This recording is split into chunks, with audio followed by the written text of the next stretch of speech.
Assalamualaikum warahmatullahi wabarakatuh. Perkenalkan, nama saya Mahdia Deng Hanafi, NIM A1C31862, kelas Fisika Reguler B 2018. Di sini saya akan mempresentasikan analisis materi hukum Newton. Tujuan pembelajaran, siswa mampu mendeskripsikan kedalaman, keluasan, urutan penyajian, dan contoh penerapan, serta menyusun rencana dan melakukan simulasi kegiatan pembelajaran materi hukum Newton. Ruang lingkup materi fisika SMA, kerja ilmiah dan keselamatan kerja, terintegrasi dengan seluruh materi mekanika, termodinamika, gelombang optik, listrik, dan magnet, fisika modern dan sains, lingkungan, teknologi, dan masyarakat. Kelas 10 ada hakikat fisika dan prosedur ilmiah, pengukuran, gerak lurus, parabola dan melingkar, hukum-hukum Newton, usaha atau kerja dan energi, momentum, impuls, dan tumbukan, serta gerak harmonik.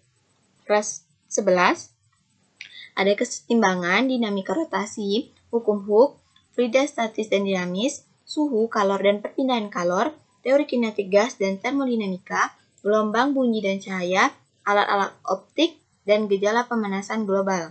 Kelas 12 ada listrik statis dan dinamis, medan magnetik dan induksi elektromagnetik, arus bolak-balik, radiasi elektromagnetik, teori relativitas, fenomena kuantum, inti atom, dan teknologi digital. Selanjutnya itu kedalaman dan keluasan materi hukum Newton di SMA. Kedalaman materi adalah rincian materi yang diberikan secara lebih mendetail atau dalam. Keluasan materi adalah ruang lingkup atau cakupan materi yang dibebankan pada KD dan jenjang tertentu secara luas. Kompetensi dasar fisika SMA 3.7 menganalisis interaksi gaya serta hubungan antara gaya, massa, dan gerakan benda pada gerak lurus. 4.7 melakukan percobaan berikut. Presentasi hasilnya terkait interaksi gaya serta hubungan gaya, massa, dan gerakan benda pada gerak lurus. Materinya itu hukum Newton tentang gerak, penerapan hukum Newton dalam kejadian sehari-hari. Hukum Newton tentang gerak terbagi atas hukum 1 Newton, persamaannya yaitu jika sigma F sama dengan 0, maka benda diam atau bergerak lurus beraturan. Contoh penerapannya, mobil bergerak lurus di jalan bebas hambatan dengan kecepatan konstan. Hukum 2 Newton, persamaannya itu sigma F sama dengan M kali A, dengan M adalah massa, A adalah percepatan. Contoh penerapannya itu percepatan pada kereta luncur. Selanjutnya ada hukum 3 Newton. Persamaannya itu sigma F aksi sama dengan min sigma F reaksi. Contoh penerapannya itu pendorong roket. Selanjutnya itu urutan penyajian materi hukum Newton. Yang pertama akan disajikan itu hukum Newton, yang kedua hukum 1 Newton, yang ketiga itu hukum 2 Newton, yang keempat ada hukum 3 Newton. Hukum Newton. Hukum Newton adalah 3 hukum fisika yang menjadi landasan mekanika klasik mengenai bagaimana benda-benda makroskopik bergerak. Hukum Newton dapat menjelaskan mengapa suatu benda bergerak sedemikian rupa dan juga dapat memprediksikan bagaimana benda bergerak.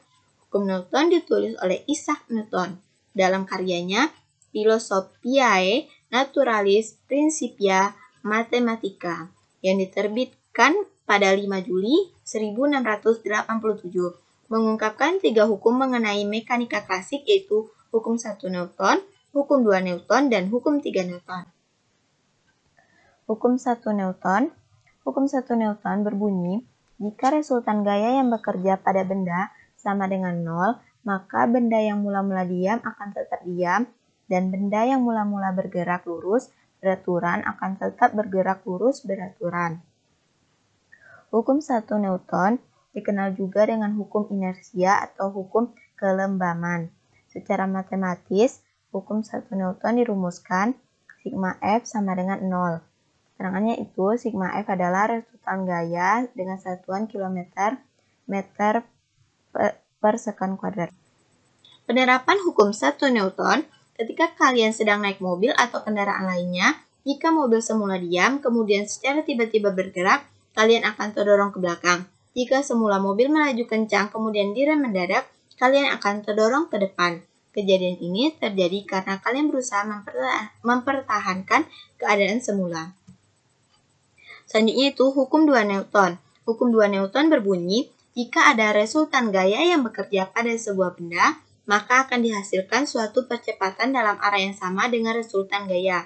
Besarnya percepatan tersebut berbanding lurus terhadap resultan gaya dan berbanding terbalik terhadap massa bendanya. Secara matematis, hukum 2 Newton dapat ditulis F sama dengan M dikali A. Keterangannya itu F adalah gaya dengan satuan Newton, M adalah massa benda dengan satuan kilogram, A adalah percepatan dengan satuan meter per sekon kuadrat. Penerapan hukum 2 Newton yaitu tukang bakso yang mendorong gerobak akan memerlukan gaya sebesar massa dan percepatan gerobak. Selanjutnya itu hukum 3 Newton.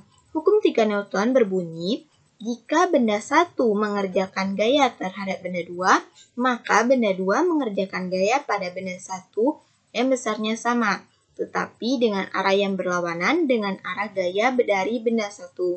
Hukum 3 Newton berkaitan dengan aksi reaksi. Secara matematis, hukum 3 Newton dapat ditulis sebagai berikut. F aksi sama dengan min F reaksi. Penerapan hukum 3 Newton yaitu ketika kita menginjakkan kaki ke tanah, berarti kita memberikan sebuah gaya dorong terhadap tanah tersebut. Gaya yang kaki kita berikan kepada tanah ini merupakan gaya aksi. Kemudian sebagai respon dari gaya aksi yang kita berikan, maka tanah memberikan gaya dorong ke kaki kita yang membuat kaki bisa terangkat. Gaya dorong yang diberikan tanah ini adalah gaya reaksi. Proses ini berlangsung secara terus-menerus sehingga membuat kita dapat berjalan di atas tanah. Demikian presentasi yang dapat saya sampaikan. Lebih dan kurang saya mohon maaf. Saya tutup dengan wabillahi taufiq wal hidayah. Wassalamualaikum warahmatullahi wabarakatuh. Jangan lupa di like, komen, dan subscribe. Semoga bermanfaat untuk teman-teman semua. Terima kasih.